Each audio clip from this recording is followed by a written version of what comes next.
Later today, Boggins. I'm gonna lick your face. After Boggins. Mandy Megaphone. I'm on my megaphone. But now, it's Adam and Joe. Hello and welcome to the big British castle. It's time for Adam and Joe to broadcast on the radio. There'll be some music and some random talking in between, and then eventually the whole thing will just end. There was a trail before that record that said, coming up soon, Boggins. Yeah. And that's very overconfident for a trail because we can't predict when that dog will come into the studio. I mean, how can the jingle be so confident that the dog will come in? I think later. They just said later. There wasn't a specific time. So it could be any time in the future. In the future. Right. Yeah. Is that how people use later? Yeah, sure. Yeah. Oh, That's how Jules Holland uses it. Jules Holland's later. Yeah. Yeah. I'll be dead later. The world will get better later. Yeah. Yeah. I'll do it later. I'll do it later. That's my favourite expression. How you doing, listeners? This is Adam. Hey, this is Joe. Thanks for listening, especially if you're listening live. And remember, if you are listening to these talkings live, then you're a member of Black Squadron. And we're going to have a command for you in a second. I might discuss the commands with Count Buckules during the next record just to make sure, you know, we're on message. Yeah, absolutely. That's a good idea. Incidentally, you just heard the selector there with On My Radio. Before that, Yare played some dreadful noise by some young band, Nirvana. I mean, I don't think they're going to amount to much.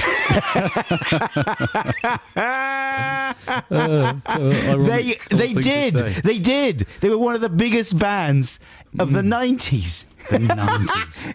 So what? Imagine me saying that I don't know if they're going to amount to much.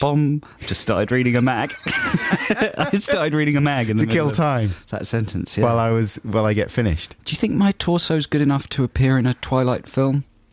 No. Like to be a vampire? You haven't seen my torso for a while, but do you think it's good enough? No. I mean, I think I could be a vampire in No. Twilight. No. Do you care about my response? Not really. No. No. No, you're never going to be in a Twilight film. Are you sure? Yeah, not unless it's by accident. What about as like an evil, like more mature vampire? Right, yes. What about this? Ah! Oh, well, that was frightening. Yeah. Listeners, I wish you could have seen it. It did chill the marrow. That's all you have to do. But to as be one in of the Twilight. sexy young ones, what about The Vampire's Assistant? My children are obsessed by seeing that. Is that a comedy film? Or is that... That's another series of books, I think. Is it? Yeah, that they've adapted to try and fill the void that's about to be left by Potter. What is it with vampires and zombies? I've had my fill. Have you? Yeah. We should talk about that later. Maybe. Well, that's fun to look forward to, listeners. Later. Also, later, with Jules Holland, we're gonna have like Text the Nation and all our usual features. We're going to investigate the whole Boggins situation a little later on. But right now, here's Camera Obscura with the squeetest thing. Black Squadron! Always catch the beginning of the show. Black Squadron don't want to miss a thing. That's not the way Black Squadron roll. Black Squadron! Went to bed at a reasonable hour. Gotta be sharp on Saturday morning. That's the secret of the Squadron's power. Black Squadron! Black Squadron is, of course, the elite listening force who listen to this programme live every Saturday morning between 9 and 9:30. Yeah, exactly. And we have a command for you this morning, Black Squadron. It's a photo command. We'd like you to stand by with your cameras and mobile phones as quickly as you possibly can. When the next record starts, you have to take a photo along the theme. How many that we're about to people announce. responded last week? It was about 140. It was our highest Record number ever. response. Yeah, and have they all gone up on the website? I think they have. Toilet paper Egyptian mummy attack. It was a long-winded one last week. Yeah. We had 2 or 3 alternatives. Adam and I were discussing them during that record. But our suggestions were superseded by a suggestion from a listener, Brigadier Young of Black Squadron, who's in his house awaiting his orders. He's made a brilliant suggestion that both Adam and I have seized upon. Are we ready? Yeah, we're going to fire off a free play as soon as Joe issues the command. And this is a track by Spoon, one of my favourite bands. And it's a track that, the title is What I'm Like Feeling. Okay. It's called Everything Hits at Once. I've had a week where, you know what I mean? Like it never rains, but it pours. Oh, man, I'm Do you sorry ever to feel hear like that. that? You're clutching your elbow as well. Elbone. I'll tell you about the elbone let's later. have a big moan-in after this. I'm going to after have the a command. massive moan-in. I can't wait. Because I've had the week from the toilet. So Spoons, Everything Hits at Once is going to come up. And James, it's sort of slow fade in, so you might need to fire it off as Joe is issuing the command. Are you ready, Joe? Yeah, well, I don't know about that. We usually have a punchy record immediately after the command. If James gets it right, as soon as Joe starts issuing the command, it'll work. Will it? Yeah. Okay, this is the number to send your photos to by text 64046 or by email adamandjoe.6music@bbc.uk. Text will be charged at your standard message rate. And remember, if you do send us a picture, particularly with this command, it will go possibly on our blog, so you have to be ready for that eventuality. Yeah, exactly. Stand by, Black Squadron. Here comes the command. In pants, in street. That is Camille. She is from France. I don't know nothing about her. What's the deal with her? What's the dealio? A little fairy from France. Un petit fairy de la Petit fairy de la France. And that song is called Ta douleur. That means your pain. Is it ta douleur? Is that your pain? Whose pain is it if it's ta douleur? What's it called? Where is it? Ta douleur. I think douleur means pain. I don't know. Something pain related. Anyway, that was Camille. She sounded very nice. She's beautiful looking. Look at that. And listen, Black Squadron, your response has been extraordinary to the command. A very challenging command this week. I mean, we're really pushing them. Pants in street. Yeah, because it's cold out there. You're wearing your pants and you've got to go in public. You know, that's really pushing the squadron, don't you think? Yeah, it really is. Are you excited about the results that are coming in, Adam? Sure, we're getting some great pictures of people standing in the street. Some very good-looking men in their pants out there in the street with their arms folded, trying to keep warm by the bins. And but listen, man, before we get into that, we'll come back to that because they're still coming in and the squadron is still standing to attention, so to speak, for another 8 minutes. But listen, you've had a terrible week. You were telling us. Had my moaning. Elbone continues to be a problem. Went for an MRI this week. You know what an MRI is? What, is that when you get into one of those big washing machines? The big washing machine. And it whizzes around all scarily. Usually, I assumed those were just for sort of brain things. Do they inject you with magnets? Kind of thing. I mean, you are told before you go into the big washing machine that you can't have any metal on you whatsoever because basically you're being passed through what is, as far as I can tell, a massive electromagnet. What about your adamantine bones?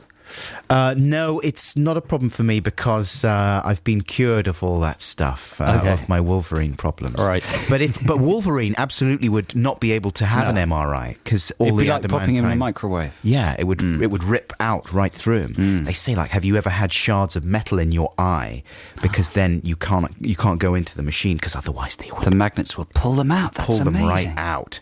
Ay, ay, ay. It's scary. And it makes this terrible noise when you go in there as well. Is that the thing that she does in the film The Exorcist? Yes, exactly. That's one of the most terrifying bits in The Exorcist, when she goes and has all those scans. I think so, yeah. I mean, I guess they're more modern now. Those were big 70s machines. You would think so, wouldn't you? But they are still massive. I think that you can only get them so small because the physics of the thing is just about the amount of electricity they have to pass through these things, and that's what makes all the noise. Bang, bang, bang, bang, bang, bang, bang, bang, bang, bang.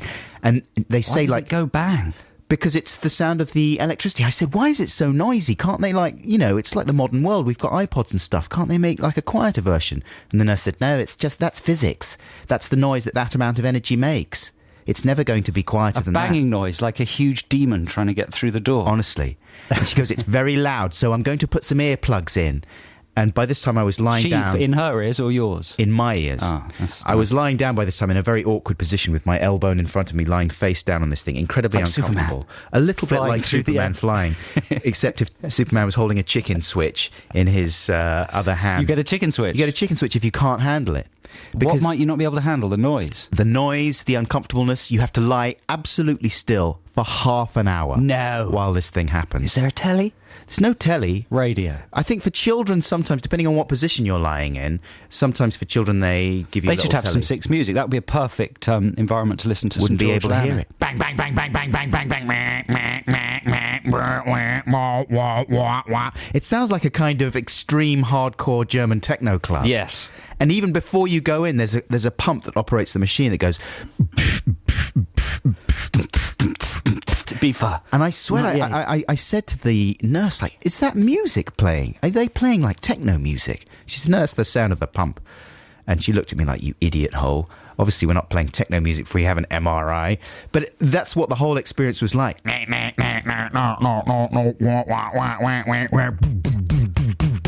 was horrific. Wow. I mean, it was, and then after a while, you start to zone out. You know what I mean? And you become hypnotized by the grimness of it all. So, dude, how long have you got? I've got about, I would say, till the end of next month. Till later? Yeah, later. You're going to live till a bit later. With Jules Holland, yeah. And they didn't, all they could tell me at the end of it was, you got swollen tendons. Don't know what that's is. Good. Someone mentioned arthritis. I mean, you don't want arthritis, for goodness sake. So I don't know, I haven't got like a definite thing yet. And then, to make matters worse, someone nicked my bike.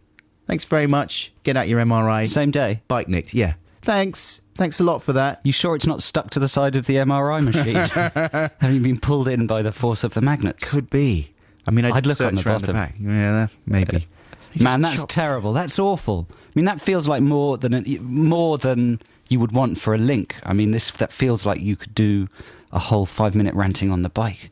Yeah, I could do, couldn't I? You could do. Well, I mean, why don't we have that in hand for later? I've been thinking about the things that I would do to the guy. Shall we stand down the Squadron? We'll stand down the Squadron, then just before the news, we'll recap some of your extraordinary and some quite provocative photos. What did I say we were doing next? We're going to stand down the Squadron, but we can stand them down after we play a bit of Donovan, though. Here's Sunshine Superman. Black Squadron! Stand down, your work is done. You've earned yourself a nice warm bath and maybe a nice little bun. Black Squadron stood down, and an excellent response to the in pants in street command. Very good. You can put your clothes back on and come back inside now, Black Squadron. If that's a bit like I'm mad as hell and I'm not going to take it anymore from Network, you know? Right. If you looked down your street and saw someone else standing outside their house in their pants, you'd know they were listening to the programme. And you imagine what kind of panty moment there might be between you. Panty fine, right. If you suddenly saw a neighbour who... I mean, that's a good dating tactic, just for the first meet to be in pants. I've passed you so many times in the street, but see you now in your pants. I want to know more about you. Are you a vampire from Twilight? You will never be a vampire from Twilight. Look at your torso. Put your clothes back on. We're going to talk in more detail about some of those photos after the news, which is coming up right now. Zigga Zigor from Cuba Cubo. Say the title of that song then. Well, I can't read it. Hang on. Oh, it's gone away. Inimer singer, vitle singer. Oh, it's not too hard to say. Inimer singer, vitle singer. Oh, it says here Icelandic for within me a lunatic sings, but then it's crossed out. Is that because it's inaccurate? It means... Maybe Sif, our Icelandic supermodel listener, can text Inimer us. singer, vitle singer. Tell us what that means. Do you think Sif still listens? Do you remember Sif? Sure, I remember Sif. I think about it all the time. If she still listens, maybe she can do a little translation for that. Model Squadron. She is. Speaking of the squadrons... Yeah, we had a very good response, as we've already said, to our Black Squadron command this morning, which was Pants in Street. That was the first Black Squadron command to be sent in by a listener. I think he just called himself Brigadier Young. Yeah. I'm not sure whether he's just a young brigadier or whether Young is his name. Maybe he can clarify that. But we had an amazing photo from Black Squadron member number 23775, he calls himself. And he appears to be in Rio de Janeiro by a flight of those beautifully tiled steps that you get in that part of the world. You know those kind of towns that are on very steep hills and they're stepped. And then people have put beautiful sort of broken, shattered tiles and made collages along the steps. Lovely mosaics spelling out the words Rio de Janeiro there. It might be Rio, it might be somewhere else. No, I'm pretty sure. I mean, it could be Whiteley's of Bayswater, I suppose. Yes. But I think it's unlikely. The people behind him look very authentically Brazilian and sort of sexy, and they might be going to samba classes or something. And of course, it's a challenging command because not everyone wants to be seen in their pants, do they? We didn't get many responses from ladies, for instance, I noticed. There's a lot of quite proud, stupid-looking men. We got one from a lady who was very far away. Well, that's a good tactic. And the best one we got was from Hannah Wooler, who is, look at this, she's sitting in a chair She's actually taken a chair out into the middle of the road. And she's reading a Lady Brain Rotting Man. In her bra and panties. It's a good picture.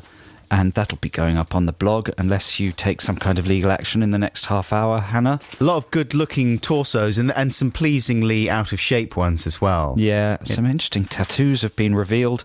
But we'll put the best of these photos. In fact, we'll just put them all. Yeah. With a certain amount of editing for decency and, safety reasons. Some people are too sexy. Some people are too sexy or a little bit too young. Yeah. So we'll just go for the ones that an adult brain can handle on the blog there. But thank you, everybody. Look at that one. It's a guy that's dressed up in like an army helmet. See? Simon and Ginny in Glasgow. Amazing. He looks as if he needs to be locked up somewhere. But I like this idea of doing things in the street. And I think we should maybe grow that for next week. Or a way that if someone else in your street listens to the show live at 9 a.m, you could identify them. That's right. You could poke your head out the window and see if anything crazy was going on in your street. And if it was, it's probably related to this show. Should we not do it then? I like it. I was only saying it like that as a fun thing to say. It doesn't make it something we shouldn't do. Okay. Because it's fun. Here's Big Audio Dynamite with E = MC squared. Big Audio Dynamite there. Don't forget that Don Letts is part of the Six Music family, and he's got a show this evening, I think, from 9/11. From 9/11? 11. It started a long time ago, didn't it? Did it really start in 9/11? Yeah. And it's been going on ever since. Wow. Well, that could just be September the 11th this year. But that's not even true. Later. It's got nothing to do with his show, right? It starts at 11 this evening. How long does it go on, James? 1 minute. Lasts for a 1 minute programme. 1 minute show. At 11. That would be good. That's what we should have. 1 hour. What kind of stuff does he play there? Just does that, like farts. Field recordings of chuffs. For a minute at 11. From around the world. Presented by Don Letts. Hi everyone, Don Letts here. I've got some great farts that I've recorded around the world. Here's one that Mick Jones passed me on that he recorded in Guatemala. What a fart. This is really insulting to Don Letts. Come on, he can take it. Can he, though? He's a ledge. He's going to come in here and lamp your face. He's a punk ledge. You know why I'm doing that? Because one time I went up to him in a club when he was DJing, and I said, "Can I shake your hand?" I did that thing, right? Can I shake your hand? Because I'd just been watching From Westway to the World, a documentary about the Clash that I think he directed. And I just thought it was amazing. And so I wanted to tell him so in that way that you do sometimes. You want to pass on the love. He didn't give me any love back at all. What, he didn't let you shake his hand? He did, but it was very grudging. And he looked angry about it. Like, it's like, fair enough, he was DJing. But I waited till he was, like, not doing anything. He wasn't segueing or anything. What kind of a Six Music family is this when one member of the family... Dysfunctional! All right? Abuses another member of the family so live tune in to air. Don Letts' fart show. I'm joking, Don Letts. He's a legend. He helped to shape our culture. And of course it's not a fart show. It's a brilliant show, and it starts at 11 p.m. this evening. Oh my God. We should play a record. We should. This is a free play. This is from the soundtrack of Fantastic Mr. Fox, which is wonderful. You going to go see that? Yeah. It's good, man. This is Burl Ives. He's a old guy from the past. This is called Buckeye Jim. He's got a lot of character. Maybe too much character. Andrew there. Bird, that was there. The Birdman. I like that song, though. That was very good. What was that called? From his album Armchair Apocrypha from 2007. That was called Heretics. He's a Chicago-based multi-instrumentalist, lyricist and whistler. He's very cool. He's got blue-tinted shades. And he's playing a violin like a guitar. Couple of quirky features there. He is, yeah. To excite Quirk fans. He looks a little bit like Barry Gibb. He does, doesn't he? A young Barry Gibb, yeah. Scrawny and talented. It's time for Retro Text the Nation, listeners. Here's the jingle jongle.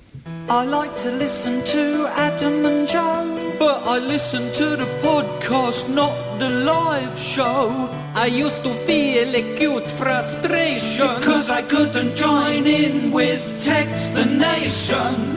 But now my troubles have disappeared because Retro Text the Nation's here. And now my letters might be read out instead of thrown in the bin and forgotten about.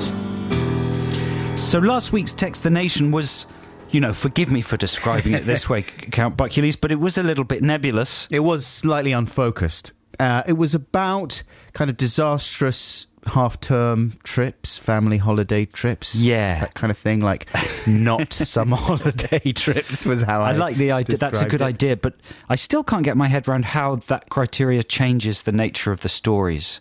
Like, are there things that can only ever happen on half-term? No, I mean, it was desperate. It was absolutely desperate.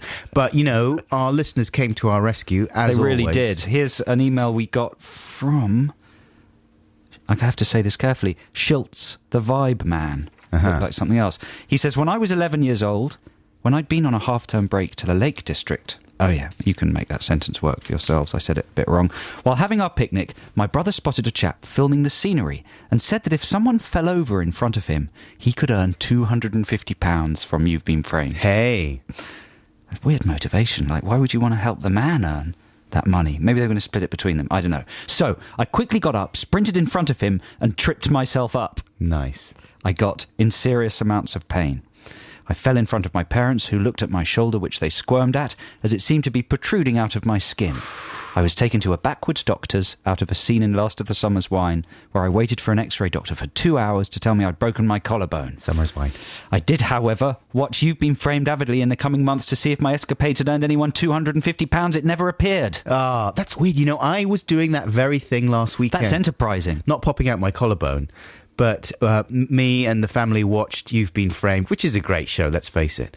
Last weekend, we all gathered round and watched it. First time the boys had seen it, it was an absolute smash. It's a smash. But would you do that if you saw someone just idly camcording something? Would you run in front of them, whoop, and do a pratfall? No, not and then for go their up to them and go, hi.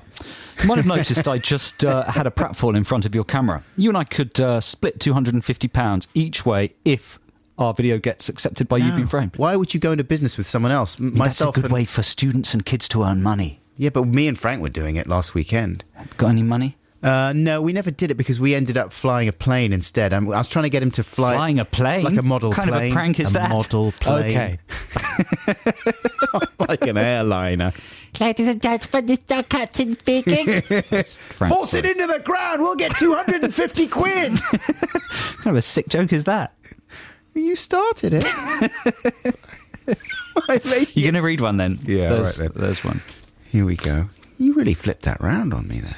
Well, You it was started just talking about disturbing. airlines. The image was fun at first. Isn't that but where then- you were going? I guess so. Yeah, exactly. You're sick. On half term, who's this from? This is from Gil in Essex. On a half-term day trip I took with my... I'll start again. On a half-term day trip I took with my family some years ago, we went to the zoo because I loved animals. Loved in the past, note.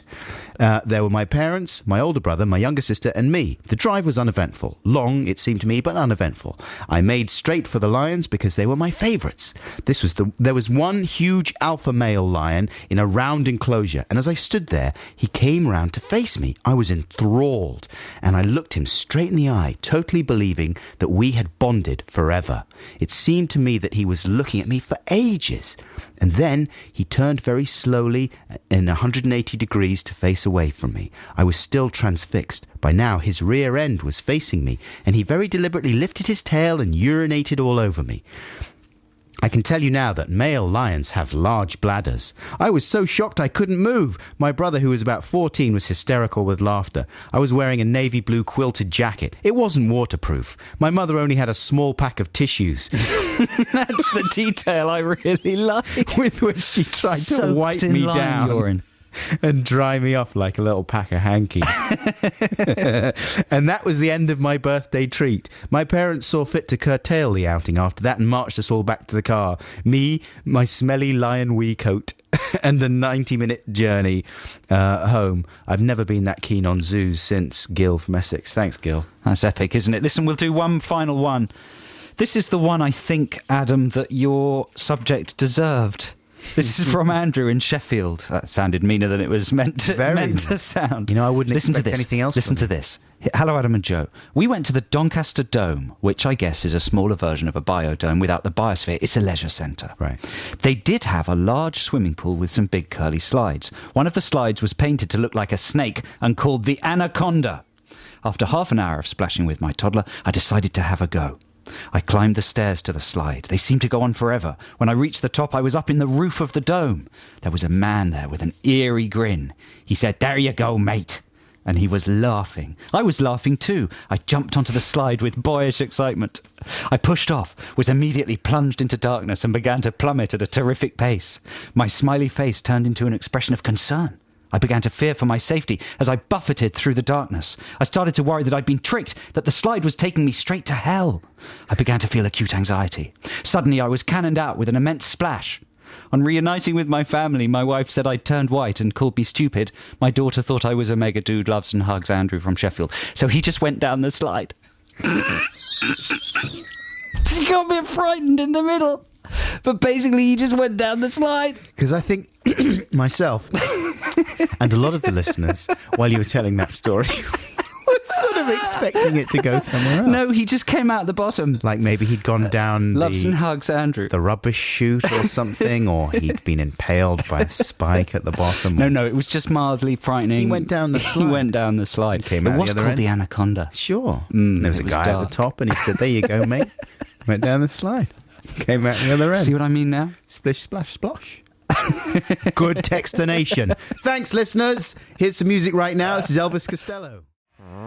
It's going to be on Don Letts' show later on. Madness with One Step Beyond. Don't forget, a little bit later in the show, we'll be filling you in about what happened last Thursday at the BBC Electric Proms when Adam and I did a sort of a thing there. It was good We fun. done a thing on the floor. We done a thing. People saw it. It was wicked. We'll be talking about it later on.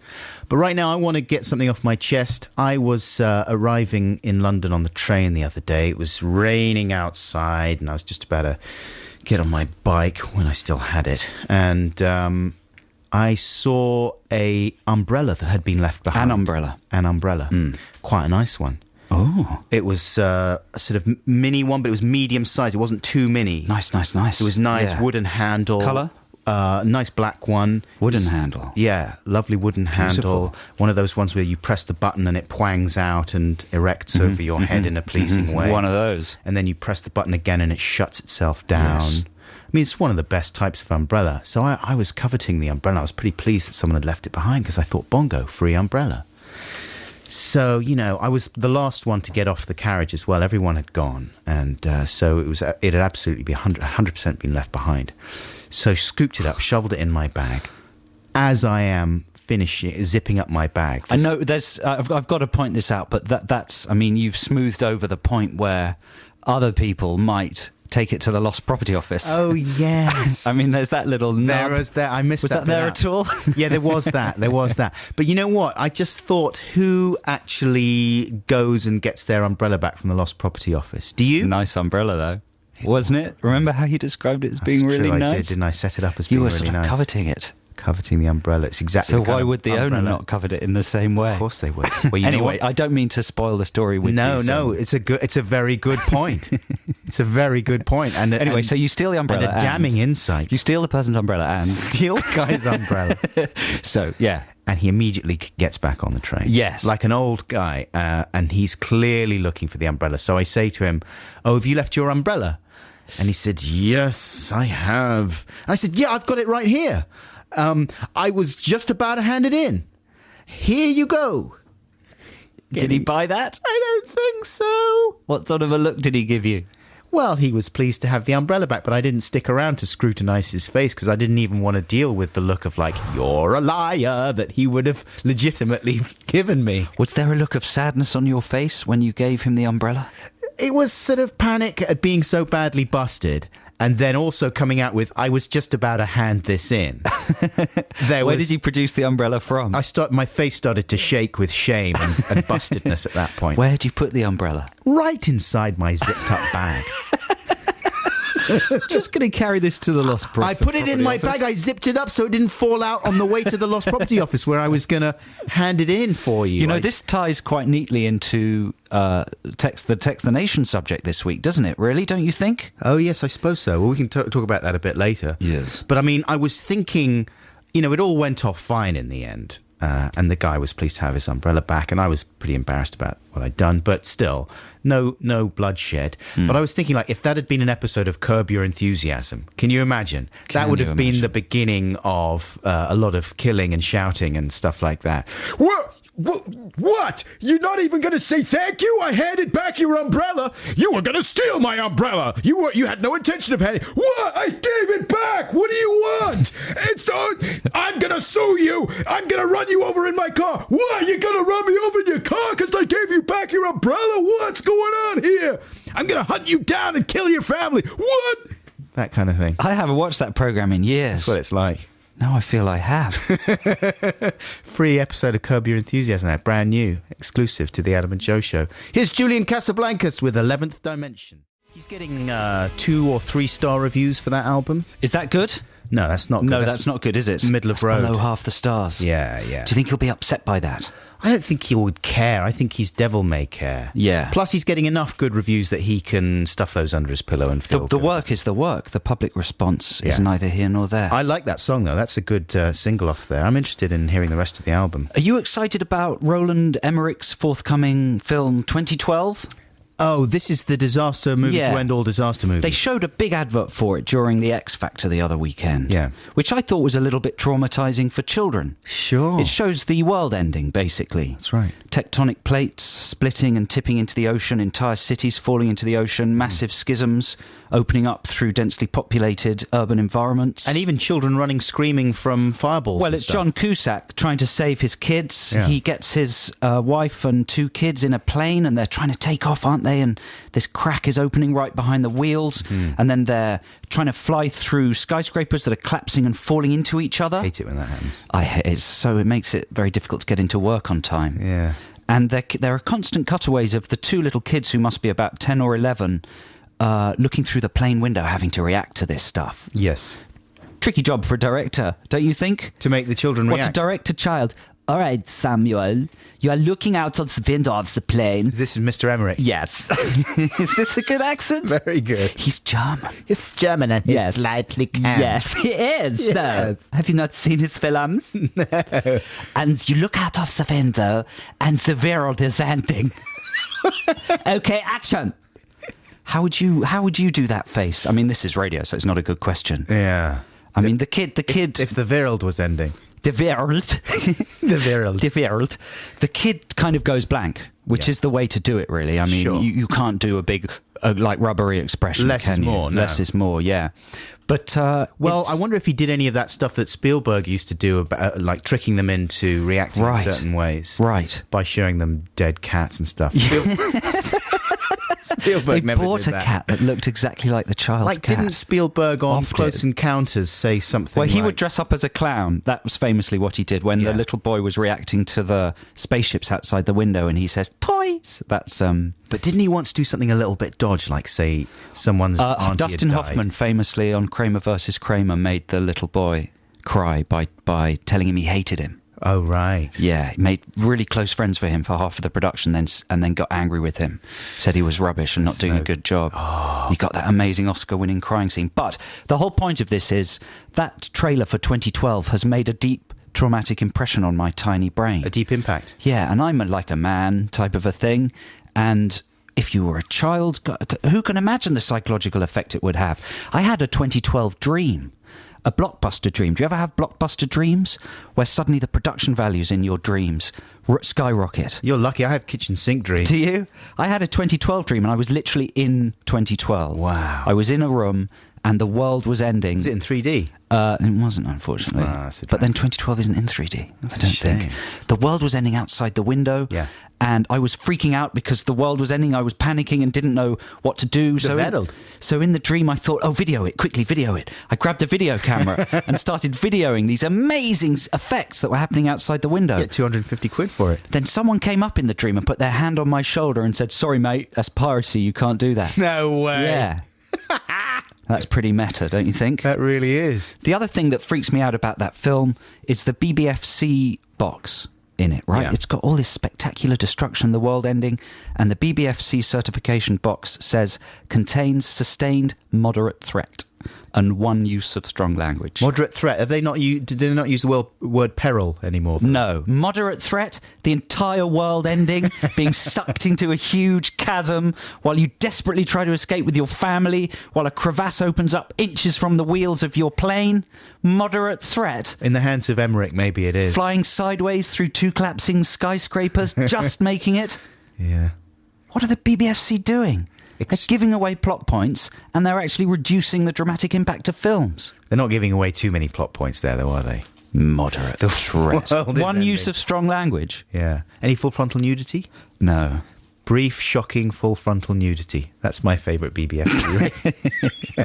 Or prolonged, shocking, full frontal nudity. I know, I don't like those films, because they are depressing. I don't like to think about the world ending. It's not fun for me. Like I saw Drag Me to Hell the other day. And that's sad as well. It does, yeah, it's got a sad ending. It's got a very sad ending. I wasn't prepared for it. Here's a free play for you right now, listeners. Now, how do you feel about this, Joe? I'm going to play a bit of classical music. What do you think? Uncomfortable, unnerved. Are you unnerved? Yeah. And this isn't even from like a soundtrack or anything like that. This just popped up. What I did is I was loading some classical music onto my father-in-law's iPod. I think this is your Chilean, your Spanish blood. Maybe. Your mum's side of the family coming through here. So when I was loading this stuff for my father-in-law, I made a copy of some of it for myself as well, because I thought, nice. Spread the net musically, listen to some stuff you wouldn't normally listen to.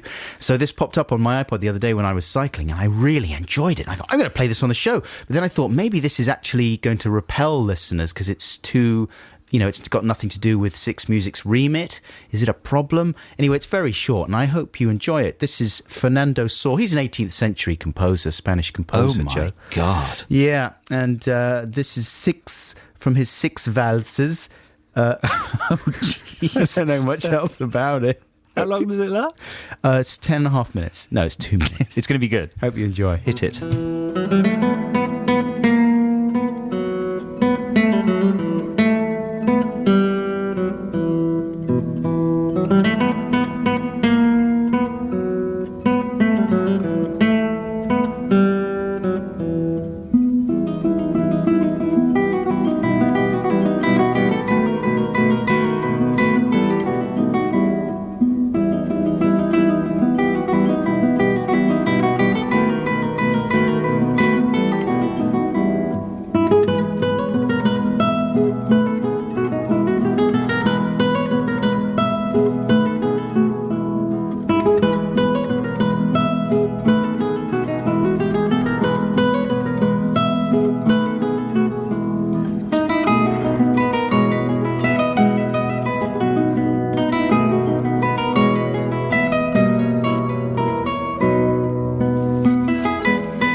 It's a good bit.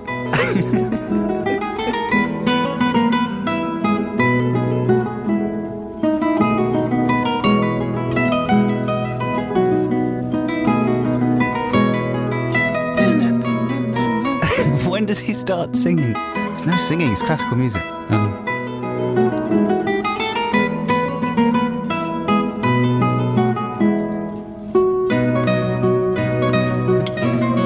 Don't laugh. Sorry. It's good, though.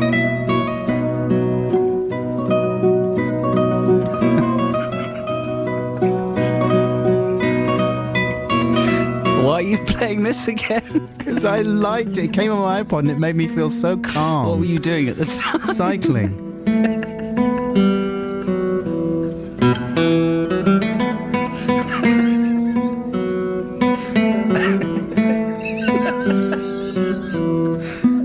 Too middle of the road, do you think? It's really good. I'm sure it's heard of roads. Listen, It's pre-roads. It's absolute virtuosity. Let's find who's playing on it. Denzel Washington.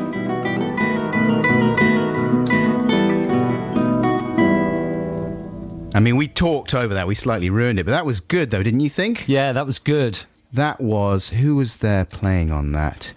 It was Wilmer van Berkel Van Berkel. Robert Kubica. They were playing the guitar on that track, which was by the Spanish composer Fernando Sor, S-O-R. Enjoyable, right? Yeah, enjoyable. I mean, that's not going to be a problem for Six Music listeners. They're very broad-minded. That's true. They've got very Catholic taste. You know? I think that was a big success. I'm going to play a lot more of that kind of stuff. I'm going to check the texts and the emails to see what the listeners' response is to that direction. Yeah. No, it's nice, man. You know, I'm not suggesting we turn the whole thing into Radio 3 or whatever, but a little bit, it's nice. Mix it all up. It's nice. Nice. Nice. And then you can rap over it and stuff, maybe. Here's a bit of Blondie. This is Atomic. That's Blondie and Atomic. This is Adam and Joe here on BBC Six Music. We're going to get into this week's Text the Nation, but before we do, here's a jingle that I've collaborated with a listener to create. This was sent in, the backing track was sent in by Neil in Kingston. He's done a little bit of guitar playing here in a Bob Dylan's Come Buffalo Bill style, he says, that he thought we might enjoy this. So here's what I've come up with, Neil. Text the Nation. Ooh, text the Nation about the subject that they specified on the radio program. You gotta text the Nation now. Ooh, doggy. What if I'm using the email instead of texting? Is that a problem? No! Sort of quasi Bob Dylan. That's there good at the work. end. Thanks very much, Neil in Kingston, for that. So this week, what is our subject? Well, Joe? I was cycling in this morning, and when you cycle in very early on a Saturday in London, the roads are very empty. Yeah. And I cycled past a shop, and on the pavement outside the shop was a giant letter E. Oh. A lowercase letter E. Where had it come from? Well, I think they were Sean Ryder. redoing the front of the shop, but they'd probably gone off for brekkie or a bacon butty. Left the E lying And they'd around. left this E just lying in the middle of the street. And this is why it ties into your umbrella thing you were talking about earlier.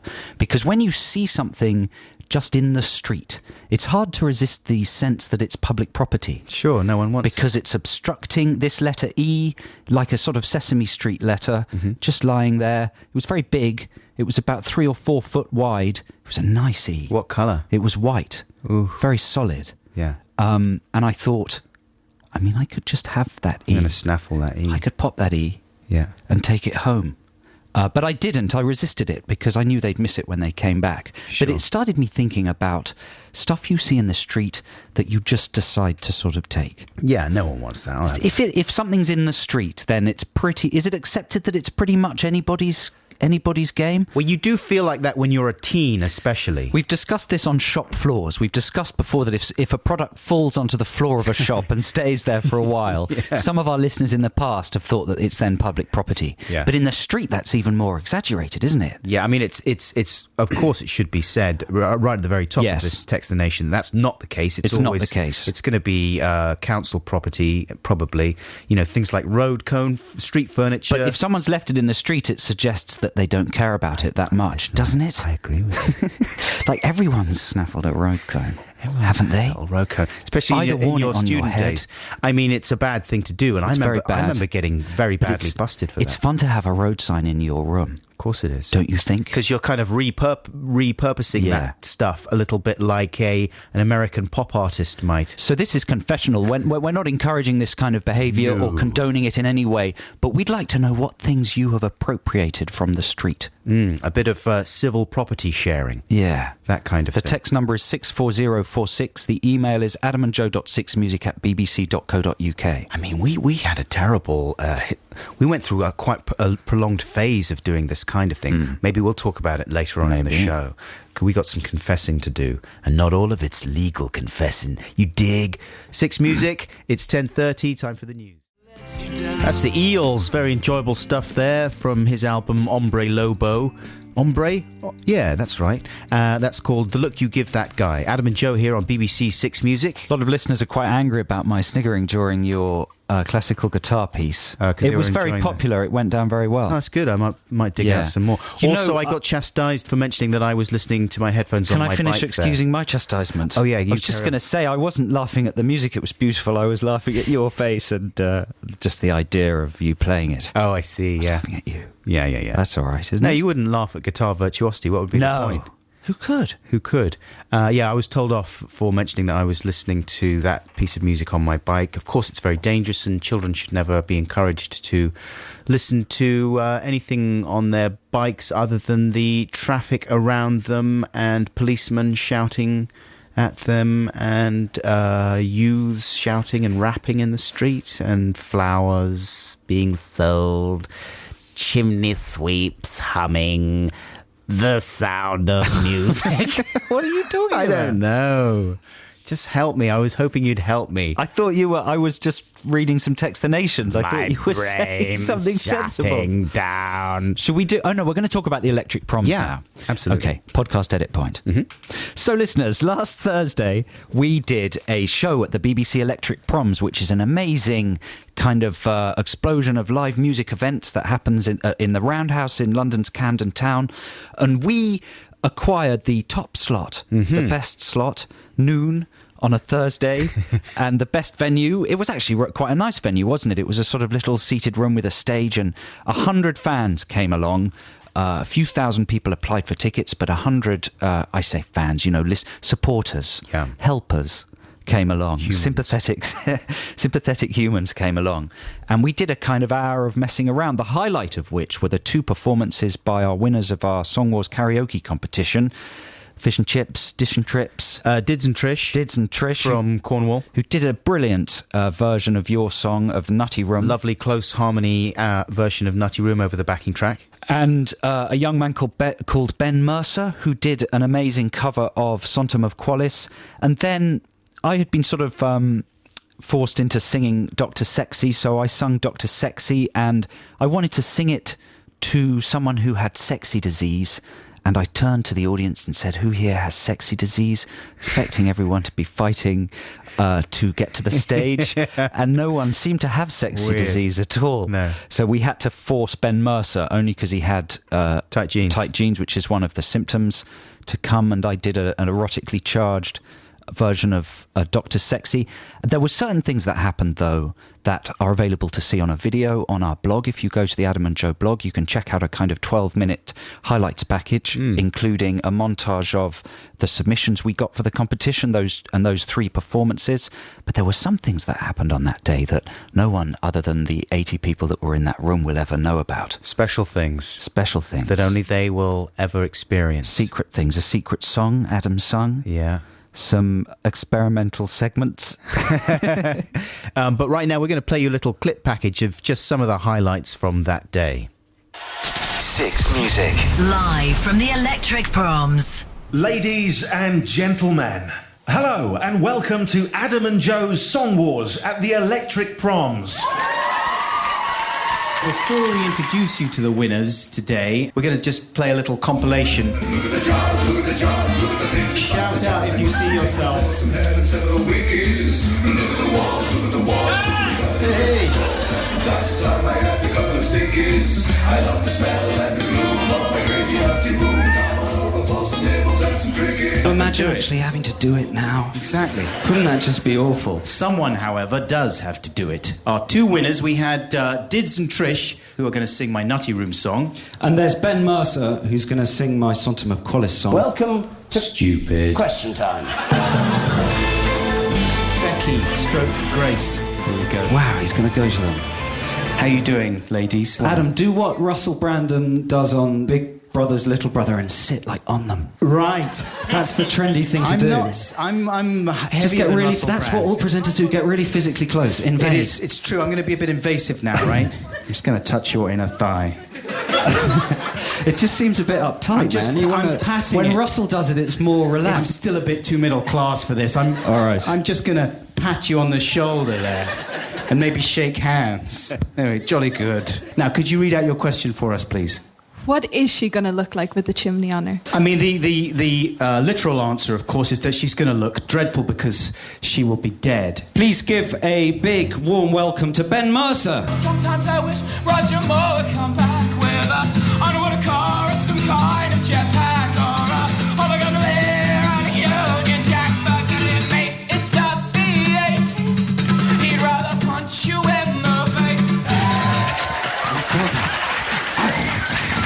That's There is Boggins. Now, who would like... I'm going to eat it. Who would like this? Who would like this segment to continue for a while? If you like Boggins, would you raise your hands? Oh, that's a very good showing for Boggins. Made up jokes, made up jokes, made up jokes, made up jokes. Did you hear about the giant bird who couldn't fit in at the tiny bird school? He was massively ostrich-sized. Hey!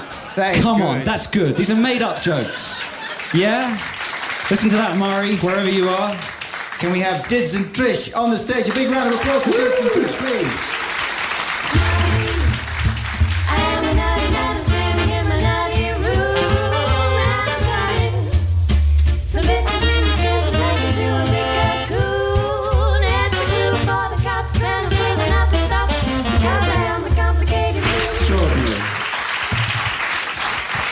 And they painted beards on. There you go. Thank you very much, folks. Thank you. Adam and Joe. On 6 Music. That was recorded live at the Electric Proms on Thursday evening after we did our fun thing in the afternoon. Thanks again to everyone who came along and everyone who contributed to our Song Wars competition. It was great fun and we really enjoyed it, so thanks for that. Right now we're going to get back into Text the Nation this week. Text the Nation. Text the Nation. What if I don't want to? Text the Nation. But I'm using email. Is that a problem? It doesn't matter, text. Text the Nation this week could be summed up with the phrase "things in the street that you nick." I suppose. But this is a classier programme, isn't it? So I'm trying to take the emphasis off the nicking. Off the stealing, off the illegality. Yeah. So reappropriated street junk. Like, for example, I remember when I was at school, I went to boarding school, right, listeners? Like a posh school, right? And in my dormitory, I thought it would be a fun thing to jazz up the dormitory if I got some things that I'd found in the street and brought them into the dormitory to make it look more groovy, like a kind of student room. Yes. So I found some stacks of discarded newspapers, like copies of the Evening Standard that hadn't been sold, and they just leave them out at the end of the night, right? And so... Unless they're the copies for the following morning. No, they weren't. They definitely weren't. They were discarded ones that were going to be cleared away by the council or whatever. So I kind of transported these stacks of newspapers back to the dorm and built like a wall around my bed with these How many stacks were there? Loads. Like, really? Yeah, like about 40. And constructed this wall of newspapers. Cool. And then, like, the housemaster came in and he flipped his wig, right? And he said, "What are you doing? Are you like a tramp? Take these back onto the street. Why are you bringing this rubbish in here?" So it's not rubbish, sir. I'm making a wall of newspapers out of newsprint. That's a perfect example. We've had some confessions from people within 6 Music here. We've got a text from Tom, who produces Music Week, who says, "My parents still have a set of traffic lights I once liberated in their garage. I woke up one morning after a night out and they were propped up behind the door in my bedroom. I think, brackets hope, they were being replaced." So he must have had those traffic lights for years. That is the ultimate bit of reappropriation there. Everyone covets traffic lights. Here's one from Katie in Islington. After some central London riots while I was at university in about 2001, we ended up with a giant McDonald's M on our kitchen wall. We managed to wire it up and light it up. Good one. That's pretty cool. I mean, isn't if you go to Los Angeles, right, on Sunset or Melrose, I can't remember one of those, there's an antiques shop there and they sell all that kind of stuff. They charge thousands for that kind of thing. You know, like a Bob's Big Boy man. Diner, yeah. The big hollow plastic man. That kind of thing. And like it's very big valuable. Golden arches. You would get loads for that. Here's one from Jordan from Stowmarket. When my friends and I were around 14... Now, this is a troubling one, all right? This is really troubling. I should end with that one, actually. I'm going to end with that one. I'll do another one. Have we reminded listeners that we are in no way condoning the illegal theft removal? Is wrong, but it can be ambiguous when things are just left in the street. It's not ambiguous, Joseph Cornish. No, come on, it can be. It is. You don't leave something just in the street if you really, if it's precious to you. If it's council property, you do, because it belongs on the street. It's street furniture. Okay, Mr. Evening Standard bed wall. Hi, Adam and Joe. When I was at art college in Manchester, some friends of mine had an entire bus stop in their living room, complete with the sheet of glass at the back with bus route maps on it. From Niall in Camberwell. That's an impressive level of mania. I'm still gonna delay the impactful one. I don't know about this one. That's a bit creepy. Hang on. Here we go. Helen in Lewisham. Once I snaffled a whole bunch of Guardian newspapers left outside a newsagent's in the early hours. When I woke in the morning, I was surprised to find them in my bedroom. Plus, I couldn't make any financial gain because it was all out of date in 24 hours. I would only read them once. It was pointless and shameful. She nicked ones from the day, though. I didn't do that. I did the ones from the previous day. Yeah. Do you want to hear the disturbing one? Go on, then. Hi. When my friends and I were around 14, we found a dead cat in the street. We didn't take it, but we returned daily to worship our new cat god, which we aptly named Lucky. Love you, by Jordan in Stowmarket. Why did you read that? I don't know. You know, I thought they'd actually taken the cat home. I didn't realise that they didn't take it. I was hoping that they did take it home. Were worshipping the just corpse. worshipping it in the streets. Here's a fun email from some people who worship the corpse of a dead cat. I'll read that out on the family show. I'm just trying to offset the pants in the street thing with a bit of darkness. Well done. Job done. Yeah. It's like Lord of the Cats. Keep these emails coming in, listeners. We're keen to hear how you have appropriated dead cats and recontextualized things you found in the street, whether it was a legal thing to do or not. Anyway, here's a free play right now. This is Ella Fitzgerald. This is yours, right, Joe? Yeah, this is my little bit of MOR sing-song, but this is such a beautiful song. Have you heard Ella Fitzgerald? She's great, yeah, of course. She's got a good voice, wouldn't you say? She's one of the best. And this is literally like having a bath. I say that too much, don't I, literally? Because it's not literally like having a bath. No. But it is like a warm bath. I mean, it would be if I started soaping you down while this was playing. Would you mind? Then it would be literally like having a bath. This is called With a Song in My Heart. This is the voice of the big British castle. You are listening to Adam and Joe on Six Music. We're on top of the hour, you'll be glad to know. But we're not on top of anything else at all. Let's go to the ball. Somebody bears repeating now. Bobby said if I did not consider it now.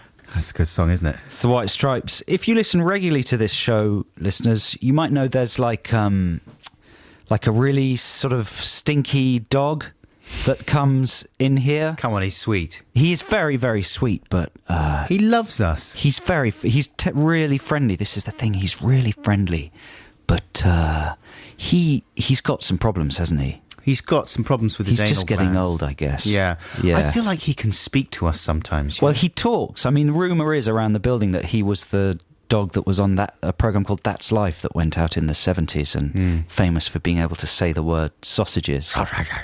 But anyway, he's called Boggins, this dog. He comes into the studio every now and then. If you listen regularly, I don't know, he just wanders around and, you know, someone opens the door and he trots in. Scampers in. Yeah, it's funny old business. Licks your face. But as you know, we were thinking of having him put down.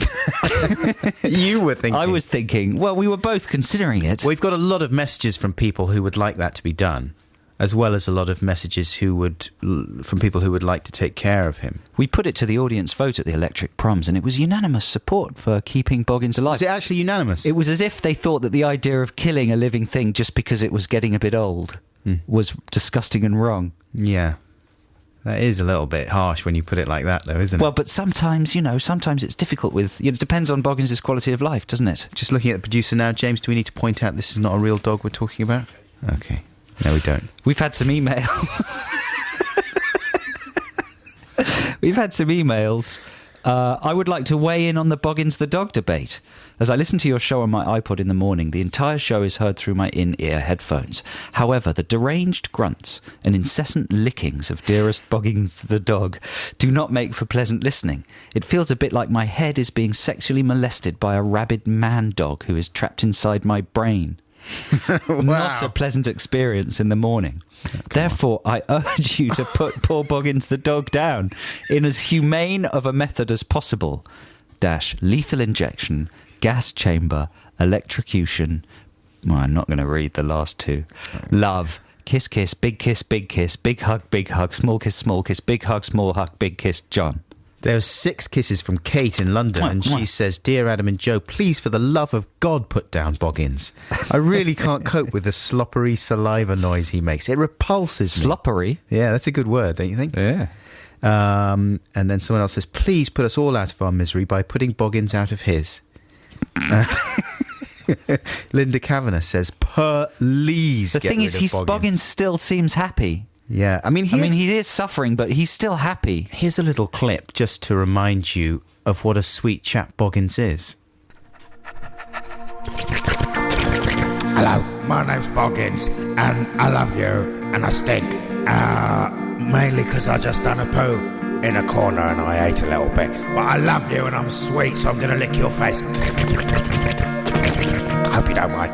And outside, I found a bird, and I ate it. And then I was sick, and then I ate that as well. But I love you, and I'm sweet, so I'm going to lick your face and bite your legs.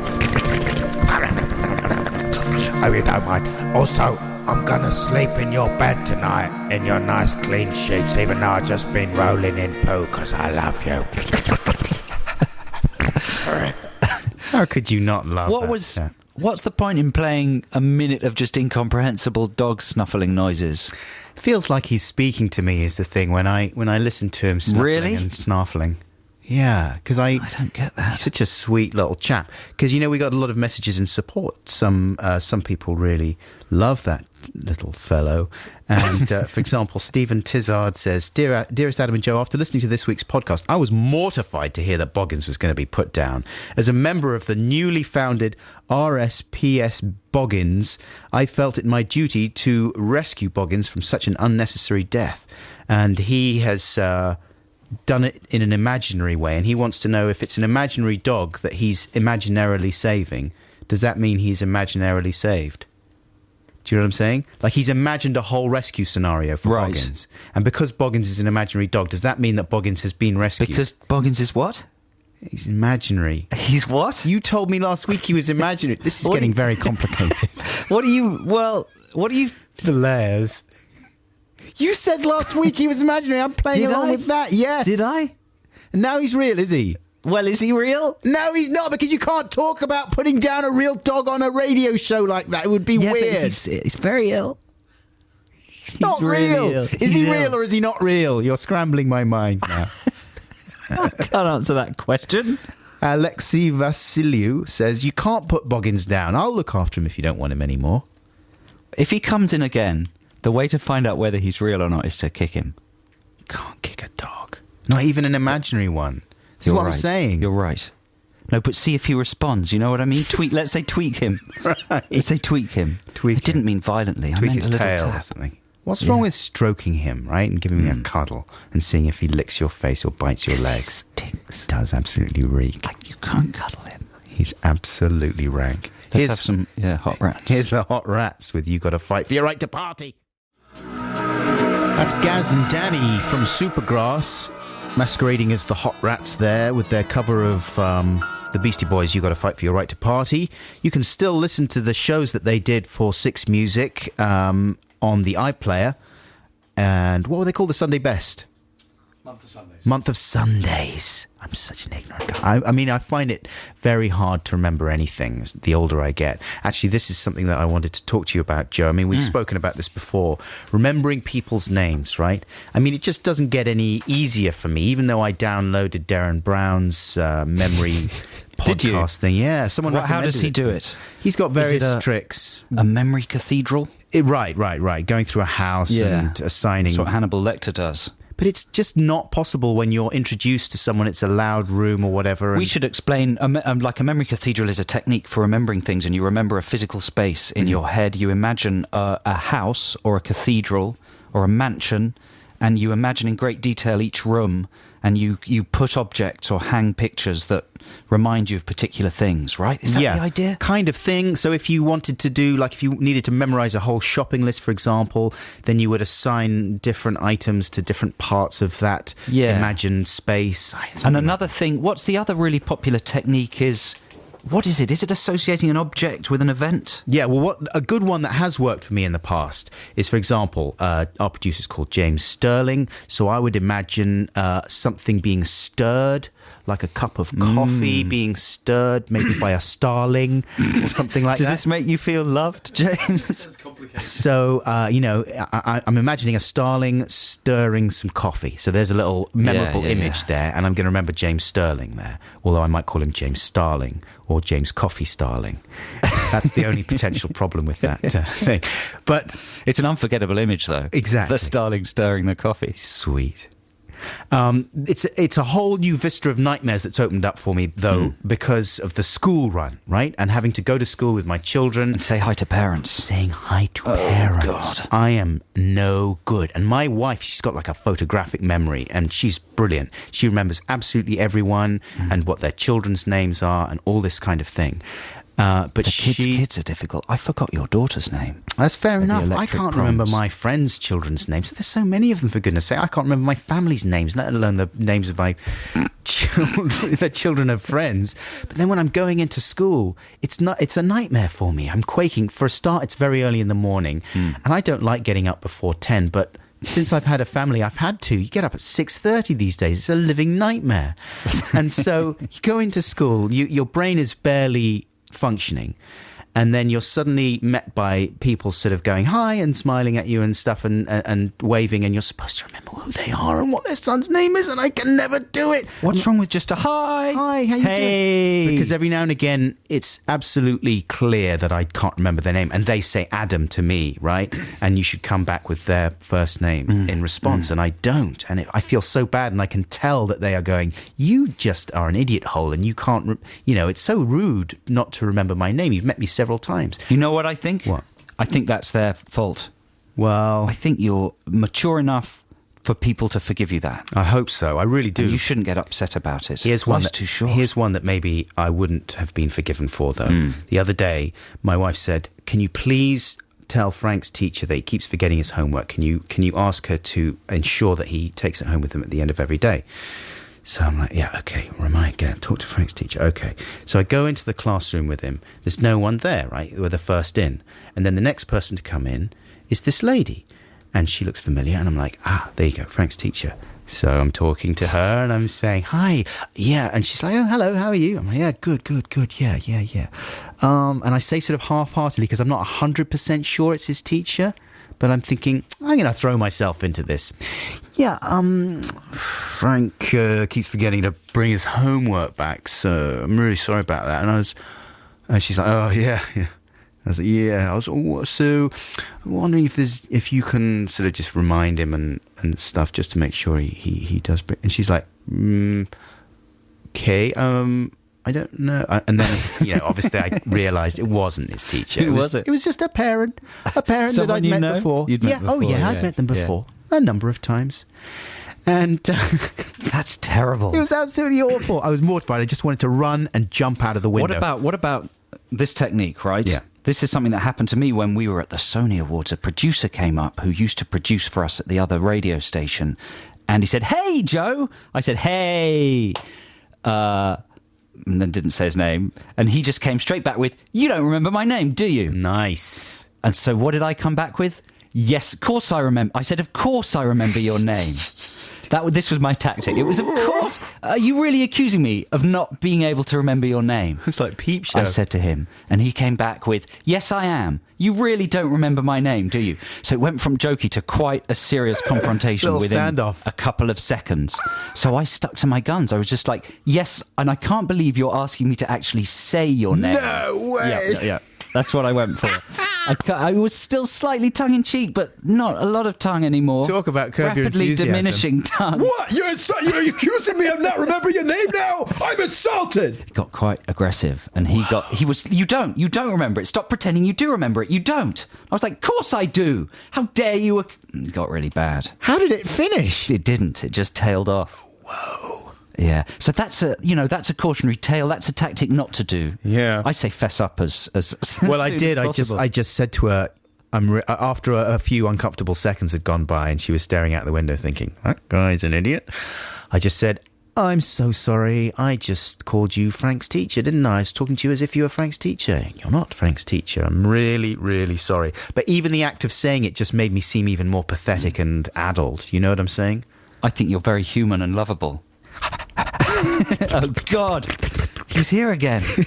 Quickly. Get out, Boggins. Look, I've got to talk about the free play. Here is a track from the Very Bests album. We've played their single before that they did with the guy from Vampire Weekend. But this is... I'm really enjoying the album. It's the kind of thing I wasn't sure I was going to enjoy, but it's grown on me like a wonderful fungus. This is Yalira. I'm doing a gig with John Richardson this week at the 100 Club. Cool.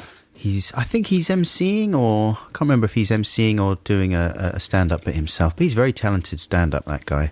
I'm looking forward to it, and looking forward to seeing you if you're coming along on Thursday, listeners. No, I'm not going to... Oh, sorry. I wouldn't invite you. Do you like just fun quizzes? I love quizzes. Do you love just a fun quiz? Sure, I love a fun quiz. Just for no reason? Yeah. A sort of general knowledge kind of a quiz? Mm-hmm. Do you want to do one? The listeners could I'm very bad at general knowledge, though. Well, it's pop cultural knowledge. The listeners could join in at home or wherever they are. Just for fun. We like fictional bands, you know what I mean? Yeah. Don't we? We like a good fictional band in a novel or so I'm going to read you the name of a fictional band. You have to tell me what movie it comes from. Okay, right? Good one. Hey, That's My Bike. Hey, That's My Bike. What film's that from? An old film, 90s even. Is it? I mean, there's a few of these. So how long should I give you to think about them? I've no idea. Hey, That's My Bike. No idea. Reality Bites. Reality Bites, of course. How about this one? Timmy and the Lords of the Underworld. Come on. That's not the Lost Boys, is it? Timmy and the Lords of the Underworld. Timmy! Timmy! What's that? What's that? South Park, you nutbag. Kurt Wilde. Oh, I know Kurt Wilde. That's Velvet Goldmine. Famous rock singer Kurt Wilde, yes. Nick Rivers. Nick Rivers! I know Nick Rivers. Come on, push! 80s film. Zucker Brothers. Yes. Yes. Top Secret. Yes, Val Kilmer. Sim 1. Sim 1. That's okay, from... you don't have to answer that. Yeah, that's from Simone That's with a Al fictional Pacino. rock star. She's good, though, isn't she? I mean, if she existed in the real world, she'd be very famous. She's computer-generated. I know that gig, the big stadium gig, is amazing. That's one of the most incredibly idiotic films ever made. Sim 1. Okay, Baldwin and the Whiffles. What? That's a made-up one. No, it's in a film. Baldwin and the Whiffles. The lead singer is... I think it's a film with Johnny Depp in it. Not Alec Baldwin. No. Johnny Depp. That's a good name for a band, though, don't you think? Baldwin and the Whiffles? Definitely. It's from Crybaby, John Waters' Crybaby. Oh, there you go. Crucial Taunt. Crucial Taunt. Who's that? That's famous, man. Crucial Taunt, 90s famous. Singles? Nah, Wayne's World. Wayne's World. I don't remember that from Wayne's World. Wild Stallions with a Y. There you go. That's easy. That's Bill and Ted. Yeah. Cherry Bomb. Cherry Bomb. This is obscure. Can I say Singles again? No. There's some bad bands in Singles. It's a film that stars a duck. Oh, Howard the Duck. Yes. Nice. Cherry How many Bomb. other films star a duck? And final one. What film is this fictional rock star from? Lady Gaga. The answer's Baby's Day Out. Oh. That's the end of the quiz. It's just a fun quiz. It was just a fun quiz. Here's Peter, Bjorn and John. It's Peter, Bjorn and John with the home base ad there. Tiny bit overplayed. Oh, come on. It was a question. No. Do you think it's a tiny... No. You're going to start telling me that Hey Ya by Outkast is overplayed next, you freak of nature. Was that a remix of that, or is that the original mix? That's the one, boy. I forgot it went all bongo crazy. You didn't hear Desert Island Discs with that Lady Sailor on the other day, did you? I should have brought in her selections. It was, and this is going to sound very sexist and reductive, but it was the most classic selection of lady music you've ever heard in your What kind life. of thing? Was there some Enya? There's a bit of Phil Collins on there. There was Boys of Summer by Don Henley was on there. Any M people? There could well have been some M people, but I mean, I wish maybe we'll try and call it. It'll up. be online, won't it? It'll be on the Radio 4 site. I'm sure they'll have a list of what was on Desert Island Discs. Lady hit after lady hit after lady hit. It was classic. Punch me in the face, please. I deserve it. Here we go. Wallop. Boosh. Thanks very much. Coming up still in the last half hour of the Adam and Joe 6 Music Radio Show, we have got some more Textination and we've got made-up jokes for you. And the made-up jokes are still coming in thick and fast. I got some good ones, man. I've got some jokes that are so good that they've made me suspicious. Oh, really? A gentleman has sent in 2 really, really good jokes. So he's either a liar or some kind of a genius. Or maybe both. It's 11:30. It's time for the news. Lovely stuff. Calexico there with Crystal Frontier. Adam and Joe here on BBC Six Music. Check out some of these lady hits from Dame Ellen MacArthur. Hey Ya, which is what reminded me. You know, that's fair enough. These are all good songs, incidentally, but it was just having them all bang one after the other. Here with me, Dido. Through the Barricades, Spandau Ballet. And then topping it off with, I Wish It Would Rain Down by Phil Collins. Topping it off with Fix You by Coldplay. Bang. Come on. That's adventurous taste. She could compile a whole album just called That would be very successful. Lady Albums music. like that sell really well. Yeah, they do. Should we have some made-up jokes? Yes. Here's the jingle. I'm a funny person, I often make up jokes. My jokes are more amusing than those of other folks. When you hear my joke, I think you'll find that you agree. Come on, you're all invited to a made-up joke party. So I was reading these jokes last night, reading through all the listeners' jokes, and as I said, I came across these two really well-crafted jokes, suspiciously well-crafted, and now that I look at them in the cold light of the morning, I don't think they can be made up. Do you know a guitarist that could make... Hang on. Do you know a guitarist that could make me a yeasty sandwich? No, but Johnny Marmite. Brilliant. You see? Suspiciously brilliant, though. Here's the next one he sends, and there's no context. He just fires out the two jokes, then says goodbye. Here's joke number 2. Knock, knock, knock, knock, knock, knock, knock, knock. Who's there? A spider.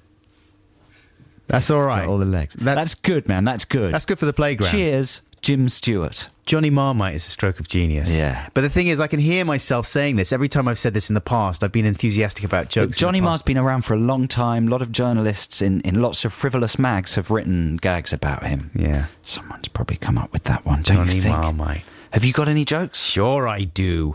Here's one from Tom Baz in London, he says. Greetings, says Tom. What does Martin Sheen shout when he desires his favourite fruit-based soft drink? I don't know. Apple Calypso now. Whoa. That's good. Very good. Thanks, Tom. Oh, dear, I can't read up that one. Shall I give you another one while you're waiting? Yeah. Here's one from Emma in... Actually, no, I'll read you this other one. This is from Shane in Dublin. Dear Adam and Joe, I'm a big fan of the podcast. I listen to it in bed every Monday night in a sleepy, drunken haze after coming home from the pub.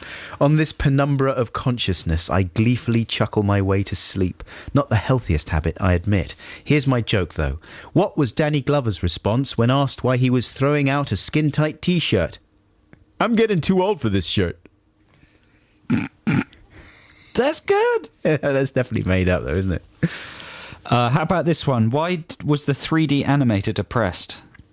Because his life was a mesh. It's a good technical joke there. It's one for the folks at Pixar. Yeah, section of the audience will enjoy that. That's from Nick in Nottingham. By the way, Shane, you promised that you would cut down on your booze if I read out your joke, all right? So you stick to that promise. Here's one right now from Tom Byseth. And he says, Hi, Adam and Joe.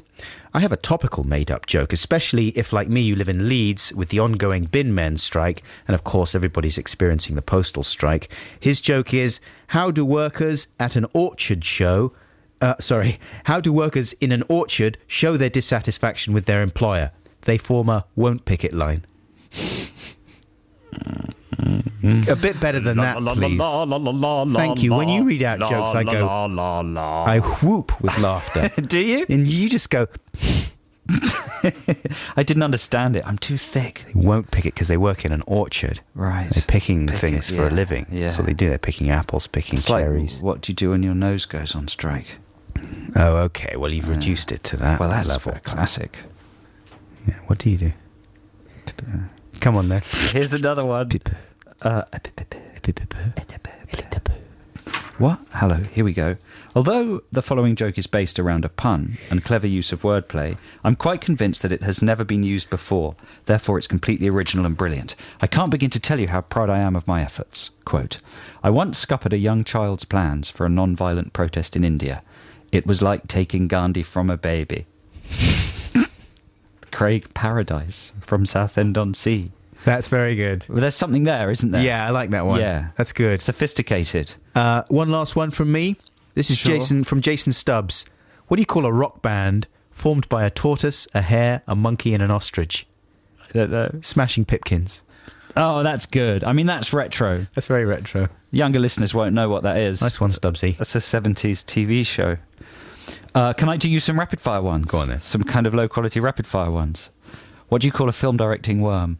Don't know. Wrigley Scott. Brackets probably done before. Very obvious. Kevin Tenuous Palmer Ibiza. I like it. Yeah. How does one attract members of the opposite sex during a nautical disaster?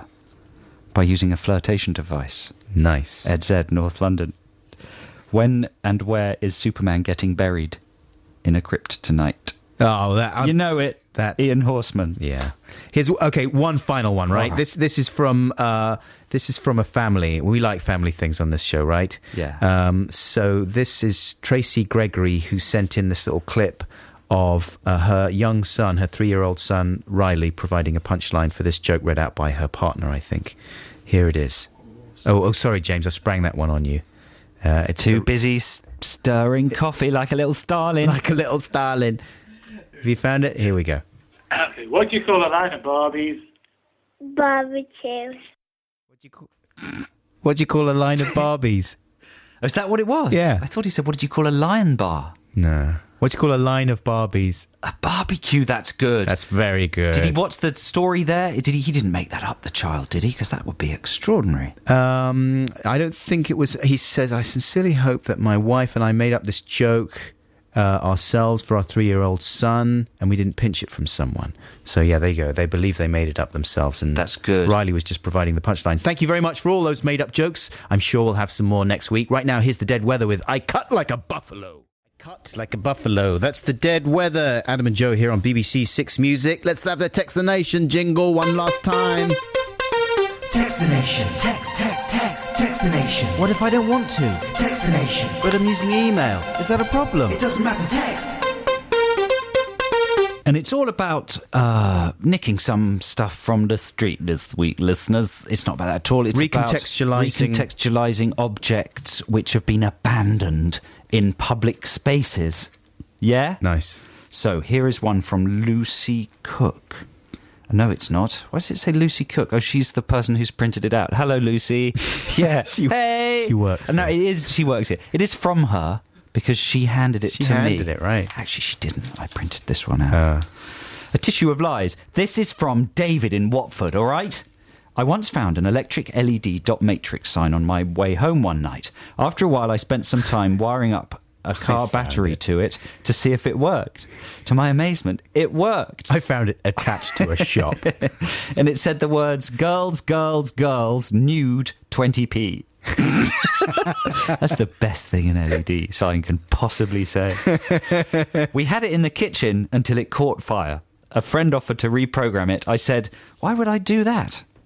I also have a working traffic light in my disco garage. Nice. You know, why are these things so desirable? For me, it's watching American sort of teen movies. 80s, and they always have road signs and stuff and neon lights, don't they, in their bedrooms? Like Tom Cruise in Risky Business. He's got a very good neon sign that flashes while he indulges in some onanism.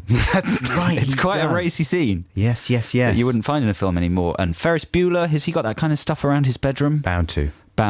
I'm going to go home and watch that racy scene tonight with my family. That'll be fun. Here's one from Adam from Yatelety. Can that be right? Oh, that's a tough one, isn't it? Yatelety. My brother-in-law saw a large, comfy, easy chair in the road outside his house and assumed somebody was refurbishing. Decided to take it.